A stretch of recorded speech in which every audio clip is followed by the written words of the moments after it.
Kia ora and welcome to Muffin Talk. Muffin Talk is a weekly radio program to which I invite guests to talk about their work and their passion for issues on social justice, Bible studies, the Catholic Church, or community programs. Today, I've invited Jocelyn Watkin to a Zoom recording for a broadcast. Jocelyn, a warm welcome and haere to our radio program. Kia ora, and thanks for having me on. It's a pleasure. Jocelyn Watkin is the founder, director, and lead instructor of Kia ora Tai Chi. She has trained in martial arts for over 25 years and has focused solely on Tai Chi and Qigong since 2003. And I understand that before you were a Tai Chi instructor, you were leading the New Zealand National Parks and Conservation Foundation. Yes. Can you tell us more about this time in your life? Yes, the New Zealand National Parks and Conservation Foundation was established in the early 2000s, around 2003, around that time, so just 20 years ago. And it was established by a previous Minister of Conservation for New Zealand, Dennis Marshall.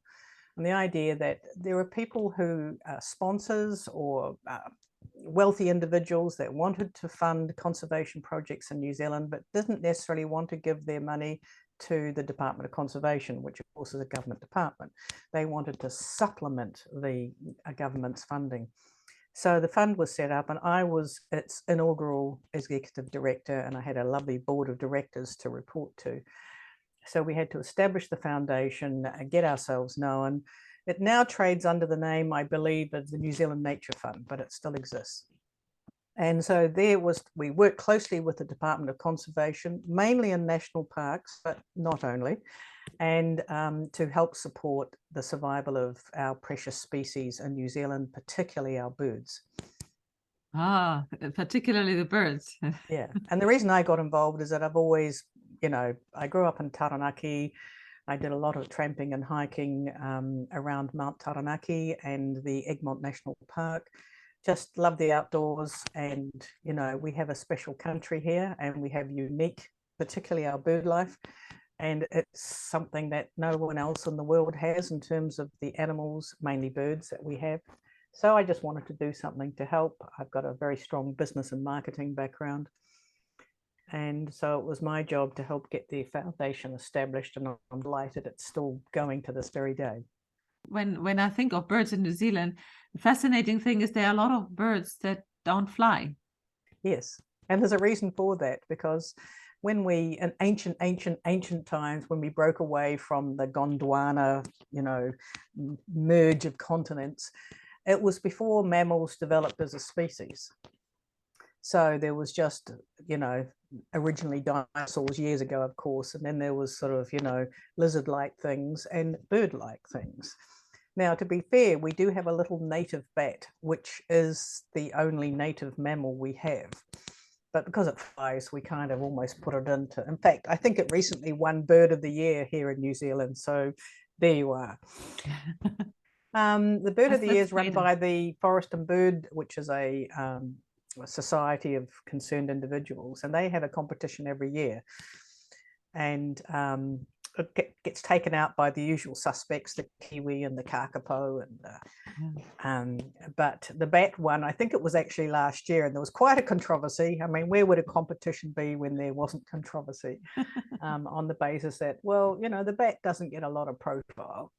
Yeah. And it does fly. It is not a bird. We accept it's not a bird. But of course, your question about why do we have birds that don't fly? Because they evolved at a time there was no predators.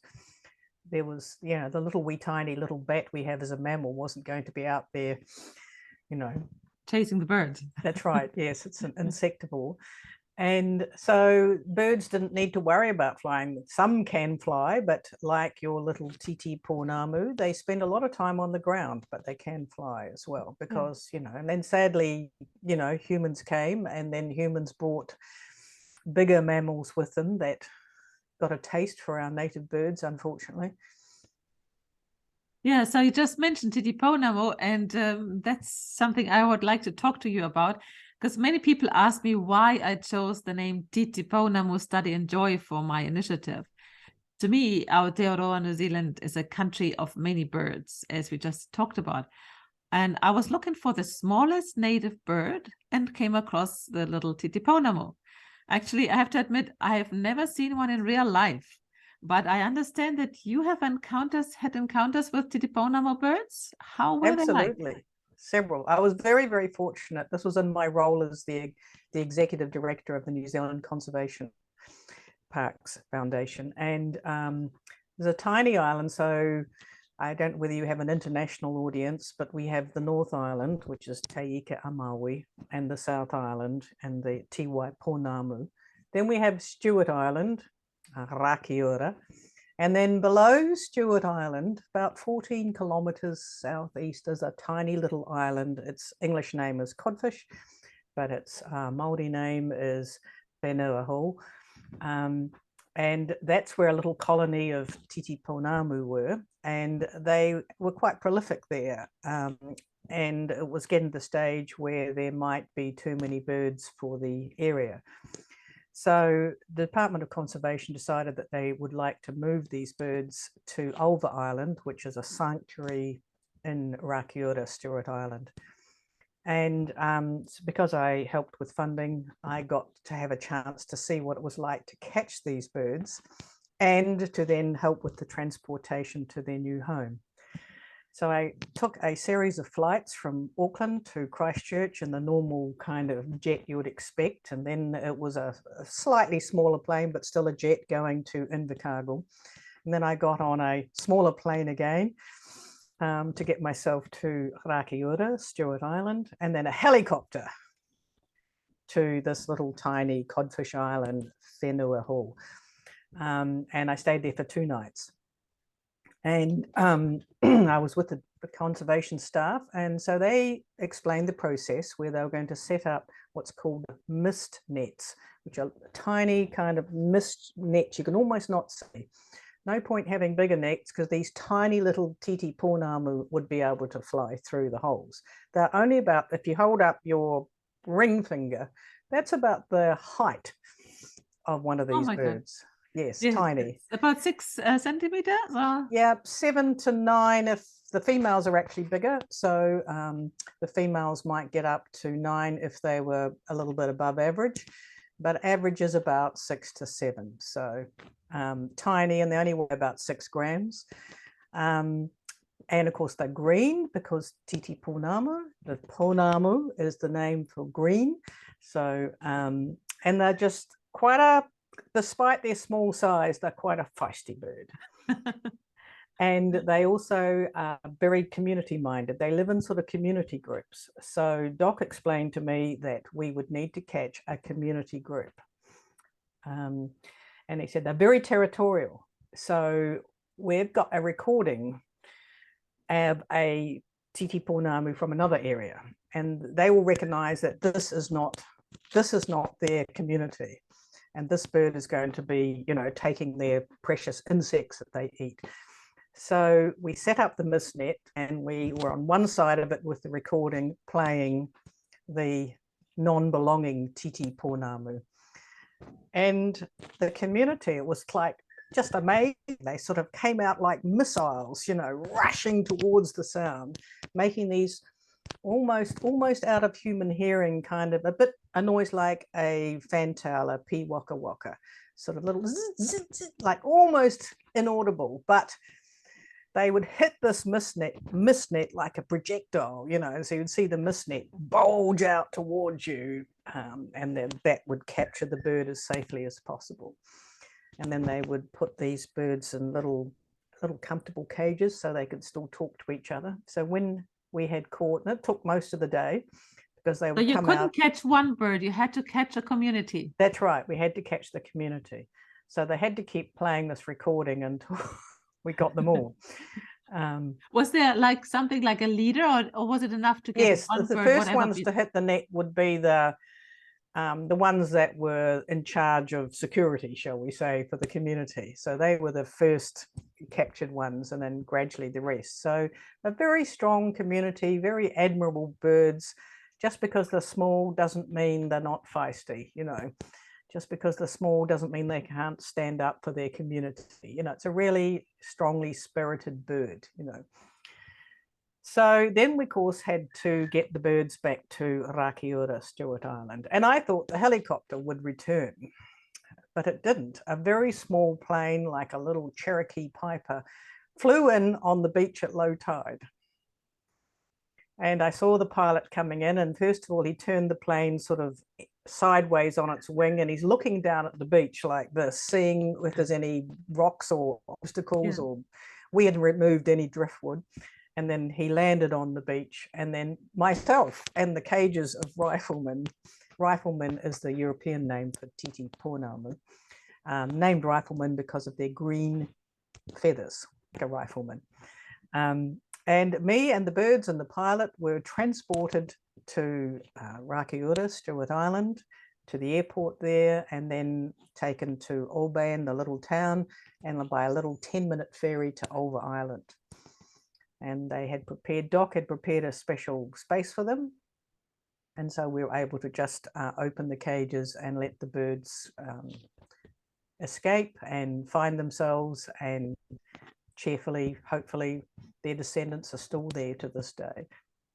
So this was one community, correct? Correct. And how many birds?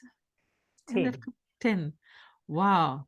And because you said that they were very territorial, do you think was there any other preparation to make sure that they settled well in the new community? Doc assured me they'd be new area. keeping, they're a bit small to put trackers on, but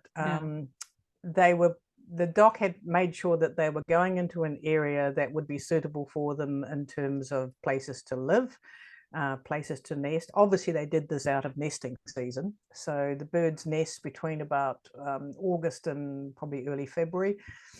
So it was after that time, enough time for the fledglings to at least be able to fly, you know. Not that they fly a lot. They're not great flyers. They spend a lot of time on the ground, and they're insectivores. So they kind of flit around a bit like a peewaka waka looking for, you know, things to eat. And so it was a suitable area in terms of nesting, so they could actually, you know, settle themselves and eat, enjoy the harvest around them, in terms of getting themselves settled after this traumatic, probably, event in their lives, and get resettled enough time to nest again once August and September rolled around. So when they're nesting, it's quite interesting. They, once again, bear in mind, this is a New Zealand native that is not used to predators. So sometimes they nest on the ground, and they make a little, sort of like a nest like a bird would make, but like a little domed top, which they do out of twigs and things to provide some sort of protection. They can also nest in burrows or holes, say a hole in a tree or even in a building. They will nest there. So there was a suitable location for them, that there would be those sort of things for them to have for nesting, and plenty of insects, of course, and not other Titipounamu to have adventures competition with. Yeah. But I'm just wondering, when you say that they are nesting even on the ground, straight on the ground, and they are so small that you can hardly see them. Well, if you would walk through an area where there are Titipounamu, you might accidentally step on one or on a nest. Well, is that one of the reasons why you are supposed to stay on the tracks? Yes, I mean, there's several reasons to stay on the track. We don't want people trampling through precious undergrowth, which is an area of safety and also food source for some birds. There's also, not that we have kauri trees growing that far south, but we have other trees, of course, that have root systems which can be sensitive to humans trampling over. You know, like us, like the birds, the trees have also adapted to a climate where there wasn't. You know, there was moas in some areas which were quite heavy birds, but not sort of like humans tramping around with packs and things, you know. Yeah. And on my website, I've shared a link to a story of somebody who saw Titipounamu and who saw the little nesting, and said that they can be in any little crack of the bark. Yes. And also it said that even though you might cut a tree, the Titipounamu still stays in that area. Yes, yes, and probably because that's where the community is. That's And amazing. It's a community bird. yes, and so they're not terrific flyers, and they spend a bit of what. So there's no point going somewhere else to forage or whatever, because one, the energy it would take to get themselves there. And that's why they tend to stay where they are. They've got the community group, plus if there's a good food source, and they're mainly insects. And as long as the insects come into the area, and of course insects are attracted by other things, such as type of trees, or whatever that insect feeds on. Could be a flying insect, it could be a crawling. When I say insect, they have been known to eat small spiders as well, which is clearly not an insect, but That's amazing. And do you know anything about how they get along with other birds? I didn't ask that. I think they probably ignore them, but I don't know. I mean, clearly they'd not be a fan of hawks or anything like that.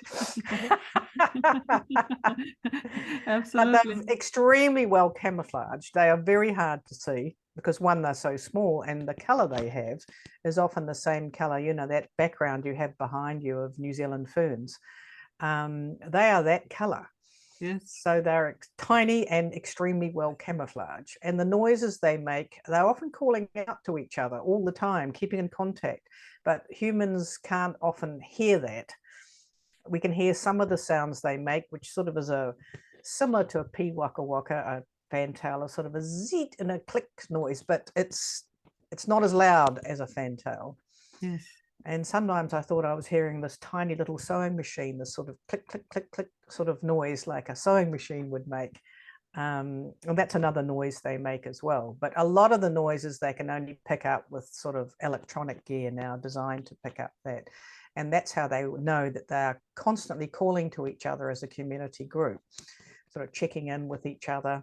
And they obviously have, like any other bird, an alarm call, which the nearest it's been described to me, because, as I said, it's very hard to hear. Like, even though I was there catching them, sometimes the sounds they were making, I couldn't hear. Do you think that they are also, you could find them somewhere else, or is it mainly in Ulva Island and the other island? They are spread over areas. I mean, they're more common than you realize. They're not as endangered as many other New Zealand birds. You can certainly find them in the North Island, but the best place to see them would be in Ulva Island, because, one, it's a sanctuary, so it's a predator-free area, so the birds get a bit more relaxed, shall we say, with the presence of humans. And it's very accessible once you can get yourself to Stewart Island. It's a very accessible place, whereas in the North Island, it's in more remote areas. So yes, they are more prolific than you realise. They are not endangered as such when compared to the dire states of some other New Zealand native birds. Yeah. Oh, that's amazing. And you were in the plane with them. Yes, I know. I didn't expect that. I thought I was going to be lifted off by helicopter. So just as well I'm a sort that doesn't scare easy, because I can imagine perhaps someone else would have balked at getting on a plane that was going to take off the beach. But I just thought, wow, what an adventure, With 10 little birds. Were they quiet Yes, they were quite subdued. Yeah. They may have been talking to each other, but that could have been like the noise of the aeroplane, and my hearing may not be as good as it could be. So they could have been making noises to each other. Some were in shared boxes, others were, there wasn't anyone on their own, shall we say, in their boxes. They weren't all in together. There was about, I can't remember, 4 or 5 boxes, shall we say, Yeah. So they could have been talking to each other, but I may not have heard that over the noise of the plane, and maybe my hearing's not as sharp as a bird's. Yeah. I always find it fascinating that when it comes to little birds, there are a lot of legends and a lot of stories about little birds. Like what I put on my website is the story about this little Zaunkönig who outwit all the other birds. So was the smallest bird, but he outwit them. And there is the story that it's a fairy tale from the brothers. Well, it's recorded by the brothers Grimm, but it's a German fairy tale where this little bird goes on top of an eagle, and then flies high. And the birds had just decided the bird that is the high can fly the highest is the king. And this little bird without the eagle that's how realized he was on top of it. I said, "No, I'm the king." exactly. Yes. Yes, and as I'm sort of shorter than the average adult female, and so I like the fact that, you know, when I was a kid, you know, I was always short, basically, you know, the kid that's always on the end of the row of the school photo, you know, and some people think because you're small, you can't do stuff. Well, you can, you know, it doesn't really make any difference, height, but so yeah, go the small ones. Yeah. Wonderful. Thank you so much, Jocelyn. That's really enlightening. And to hear somebody who has actually seen them from close up, have even shared a plane. That's right, a plane with them. Not many people could say that. I wonder, because you talked about these nettings that were so fine, because Yes. otherwise they would have escaped. Yes. But they were so fine, you could still see them through the net, or it was more the net that you couldn't see? You almost couldn't see the net. Yes, you could, if you were told it was there, you could see it, because clearly these birds have eyesight as well. Yes. But they would be so determined to, you know, get rid of the, you know, the competitor to their territory, that they would just hurl themselves. It was, as I said, like a missile that came through this net. It was sort of like, imagine if you threw like a tennis ball at a net, and you'd see the tennis ball bulging out, and that was towards the side that I was looking at. And I thought, wow, the power of that. It's the power of community. Yes, And the power of community, and defending your help, so supporting your community. And when you're captured, no doubt talking amongst themselves as to, we'll be all right, we'll get this sorted. You know, you can imagine them having those discussions, and then, oh, what's this new place? Well, we're just going to make ourselves a home here, you know. And we're all a bit shocked, but we'll do our best to settle in, you know. So it's a good story, and it just helpful in terms of the survival of the birds. You know, if there was getting to be too many where they were, or the food source was not enough to support them. I mean, when you think about when humans migrate, we migrate for similar reasons historically. Sometimes there have been resettlements of people also, Yes. because there was no food source, or there was, for whatever reason. That's right. And in a way, the birds now can tell the story about their first waka. That's right, exactly. The great plane in the sky, the eagle maybe, you know, that took them, transported them to a new land, you know. So that's a common, and of course, if you live in New Zealand, everyone came from somewhere originally. So Maori, of course, came, you know, 1,000 years ago, from the Pacific. My ancestors came from Scotland, Ireland, and also Sweden. And that was, you know, in the 1850s. So, you know, and when you research why they came, it was always the same. Either lack of opportunity, or lack of food, or something was untenable in their own country. And then they decided to step out and find a brave new world. You know, I admire their courage and the tenacity of doing that. It cannot have been easy. And I'm very grateful that I haven't been forced to leave my homeland, you know. Mind you, some people come for opportunity. They're not forced out. They come for an opportunity, whether it's education, work, adventure. You know, everyone here has either made the journey themselves, such as yourself, or my husband, who's Scottish, who came in his lifetime, or someone like me who goes back to that, or someone, if they were Maori, going back, they can trace their lineage, their whakapapa that far, you know. And I just think, well, we're a land of people who have that adventuring spirit somewhere in their genes, that curiosity about new experiences and places. So let's hope next time we go to Alva Island, we can see some Titipounamu. I say, go there and have a look. So, you know. Thank you so much, Jocelyn, for this information, for this wonderful story of how you took the Titipounamu to Alva Island. And their new home, yes. So thank you so much.